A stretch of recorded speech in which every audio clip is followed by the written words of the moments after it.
দিনের জীবন অমত ততদিন জীবে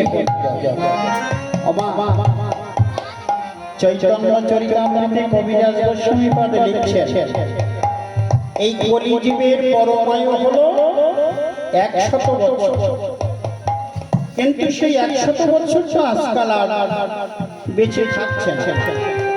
কেউ গর্ভে বিনাশ, কেউ বা 5, কেউ বা 10, কেউ বা 20, কেউ বা 30, কেউ বা 40, কেউ বা 50, কেউ বা 60, 70 কি 80, এর মধ্যে তো সবাই চলে যাচ্ছে। 100 বছর পর্যন্ত এই যে পরমায়ু এটাও আমাদের এখন আর নাই। তাই বলছেন 100 বছর পর্যন্ত জীবের জীবন অনন্ত ততদিন জীবে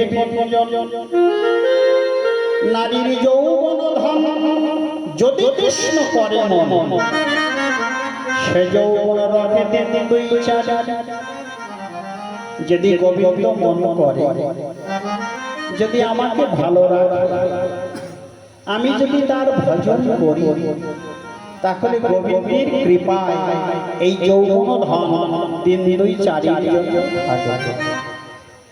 তা যদি যৌবন ধন না থাকে তাহলে আমার বধূকে আমি কেমন করে সেবা করব? এই যৌবনে যদি না থাকে আমার বধূর সেবা করতে পারব না। উপজিল ব্রহ্মাঙ্গর ভাঙিল যে দুঃখ কৃষ্ণ তাহা নাহি করে বাহিরে না গরুরাজ ভেতরে সঠিক কাজ পরনারী বধে সখীরে সবই প্রেমের অঙ্কুর হয়েছে, প্রেমের অঙ্কুর হয়েছিল, কিন্তু দুঃখের সাগরে সেই প্রেমের অঙ্কুর ভেঙে গেল। ওই যে মানুষটি, ওই যে কালো মানুষটি, ওই যে গোবিন্দ, ওই যে কৃষ্ণ,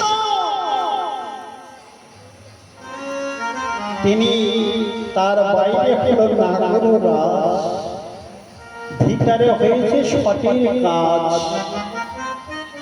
পরনারী বধ করতে সে ভালোই পারে, কেন আমাদেরকে মরিয়েছিল, কেন আমাদের প্রেমে আবদ্ধ করেছিল, আমাদের প্রেম শিখিয়েছিল। এখন সখী আর যে বাঁচতে পারছে বধূ বিহীনে, আর যে থাকতে পারছি, তাই লোকটা ভালো না, ভালো না।